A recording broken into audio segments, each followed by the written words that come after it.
Bonjour cher ami, bienvenue dans la section Creepypasta de ta chaîne Jasquier. Tu découvriras de temps à autre des histoires d'horreur terrifiantes et mystérieuses que j'ai le plaisir de te conter. Avant de commencer, abonne-toi pour ne pas manquer les prochaines Creepypasta. Les commentaires sont les bienvenus, ça soutient la chaîne et ça m'aide à m'améliorer. Tu peux aussi me rejoindre sur Twitch pour des jeux d'horreur plus terrifiants les uns que les autres si tu le souhaites.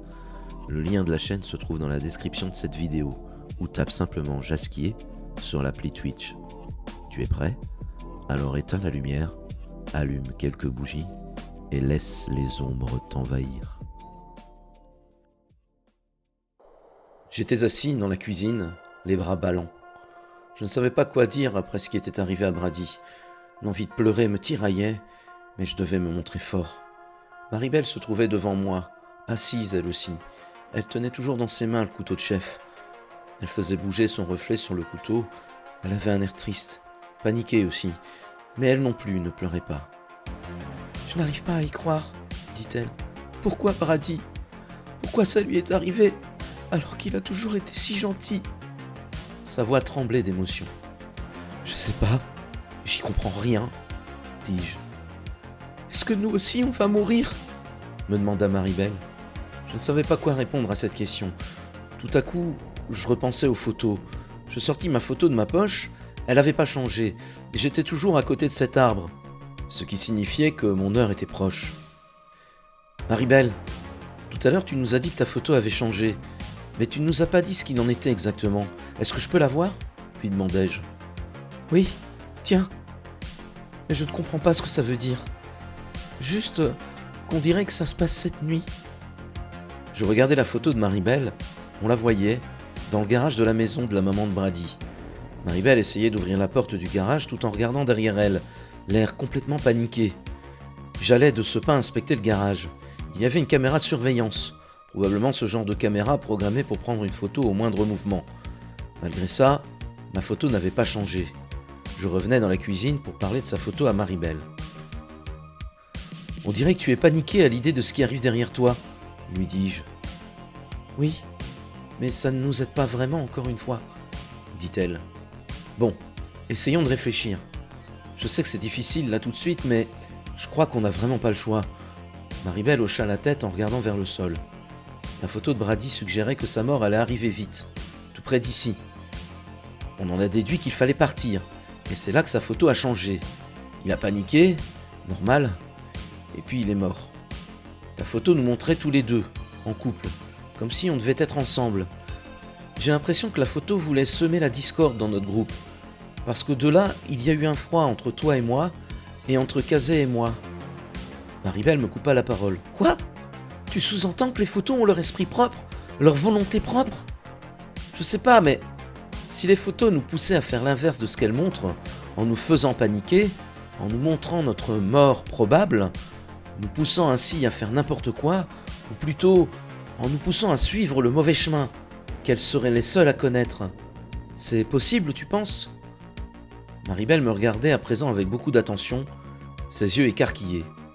Elle dit « Ça pourrait être ça. Je t'ai dit qu'il y avait plusieurs avenirs possibles dans la vie. Ça expliquerait pourquoi sur la première photo de Kazé, on la voyait ligoter chez son voisin. C'est la photo qui a essayé de la faire paniquer, pour que nous venions ici tous ensemble. Nous avions ensuite tout verrouillé, nous emprisonnant nous-mêmes. Et la suite? On connaît la suite. Brady a voulu échapper à la prédiction de la photo. Et il est mort. » Cette fois, il y avait des sanglots dans la voix de Maribel, et je pouvais voir une larme s'échapper de son œil droit. « Attends, dis-je. On ne sait toujours pas ce que montre la photo de Kazé à cette heure-ci. » Kazé s'était enfermée dans la chambre du haut et ne voulait plus nous voir pour le moment. Elle avait même bloqué la porte. Je décidai d'essayer de la raisonner. Je montais les escaliers et je frappais doucement à la porte de la chambre. « Kazé, tout va bien ?» J'entendis un gémissement. « Kazé ?» insistai-je. « J'ai besoin que nous parlions de nous. » J'entendis des pas glisser vers la porte. « Oh, qu'est-ce que tu veux ? La photo était claire, non ?» dit Kazé d'une toute petite voix, comme si elle venait de se réveiller. Toutefois, il y avait quelque chose de changé dans sa voix. Si je ne la connaissais pas bien, je l'aurais à peine reconnue. Je n'y prêta pas plus attention et je continuais. Oui, mais tu sais, l'avenir est incertain. On ne sait pas vraiment ce qui va se passer. Et puis, j'ai besoin de savoir autre chose. Ta photo a changé, mais tu ne nous as pas dit ce qu'elle montrait. Ah oui, c'est pour ça que t'es venu. Pas pour parler de nous. Eh bien, je m'en fiche. La voilà ta photo. De toute façon, je sais ce qui va arriver. La fin de sa phrase me provoqua une accélération de mon rythme cardiaque. Savait-elle vraiment ? Non, impossible. Elle devait dire ça sur le coup de la colère, de l'émotion. Kazé fit glisser la photo sous la porte. Mais, je comprends pas. Ta photo a changé, mais en bien ? Sur la photo, on pouvait voir Kazé dans un parc où des enfants jouaient. Elle était assise seule sur un banc lisant un livre. Elle avait l'air heureuse. Elle portait un chapeau, comme un de ces chapeaux de paille qu'on peut porter en été. Une mèche de cheveux blancs dépassait du chapeau. « Eh oui, tu vois, tu n'es même pas sur la photo !» dit Kazé d'une voix que je reconnaissais à peine. Dans sa voix, je pouvais distinguer de la tristesse, mais aussi de la colère. Et même un peu de satisfaction. J'en eus des frissons. Je décidai de redescendre pour en parler à Maribel. J'avais pas la force d'expliquer à ce moment-là ce qui était arrivé à Brady. On essayait de comprendre, mais plus on en parlait, plus nous étions perdus. Et si nous décidions de ne plus bouger, de rester ici ? On avait décidé que l'un d'entre nous devait partir pour essayer de faire changer les choses. Et puis Brady est... Un silence apparut. J'avais encore du mal à accepter que Brady ne soit plus parmi nous. En plus, nous avons besoin de repos. Nous n'avons pas dormi depuis la nuit dernière. Et il est déjà 4 heures du matin, dis-je. Je ne me sens pas de rester ici. J'ai l'impression d'étouffer. Et puis ma photo, elle a été prise dans cette maison, dans le garage. J'en peux plus, je vais devenir folle, dit Maribel, cette fois de nouveau paniquée. Je m'avançai pour serrer Maribel dans mes bras afin de la réconforter et la calmer. L'escalier menant à la chambre du haut grinça. Kazé était en train de descendre. Elle nous vit. « Ah, eh bien, vous ne perdez pas de temps à ce que je vois !» dit Kazé d'une voix presque rauque, pleine de colère. Nous nous séparâmes, Maribel et moi, gênés. « Non, ce n'est pas... On ne faisait rien de mal.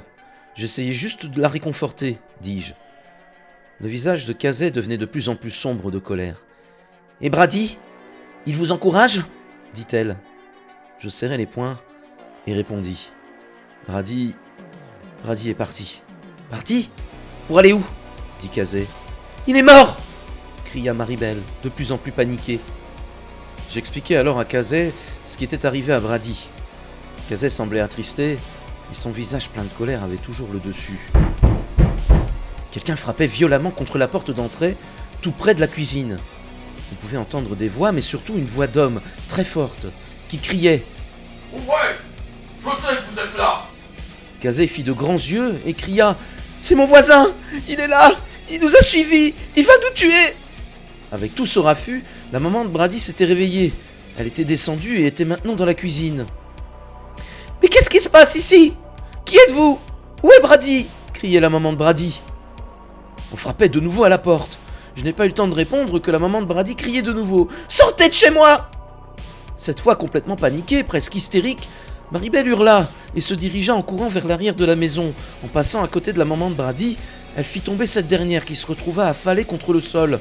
« Je veux sortir ! Je veux sortir !» hurla Maribel, tout en se précipitant vers la porte. Elle se souvenait que sa photo la montrait essayant de s'enfuir par la porte de garage. Elle était paniquée, c'est vrai, mais encore assez lucide pour prendre la bonne décision et changer de sortie en empruntant la porte arrière qui donnait sur un jardin. La porte claqua et Maribel sortit de la maison, continuant sa course pour échapper aux hommes de l'autre côté de la maison. Les bruits derrière la porte d'entrée cessèrent aussitôt. Alors que j'aidais la maman de Brady à se relever, elle continuait de nous dire de nous en aller. C'est alors qu'un hurlement et des aboiements enragés se firent entendre, venant de dehors, venant de l'endroit où devait se trouver Maribel maintenant. Kazé et moi, nous nous précipitâmes vers la porte par laquelle était sortie Maribel. Je levai les yeux et je vis avec effroi qu'une autre caméra de surveillance était postée là, dans le coin du mur, près de la porte. Il y avait une photo par terre. Je la ramassai et la retournai afin de l'observer, alors que Kazé sortait de la maison pour rejoindre Maribel. Il n'y avait plus aucun bruit dehors. La photo montrait Marie-Belle ouvrant la porte pour sortir. Je repassais le film dans ma tête. Un hurlement. Marie-Belle probablement. Des chiens enragés. Puis le silence. Un silence de mort. Marie-Belle. Non.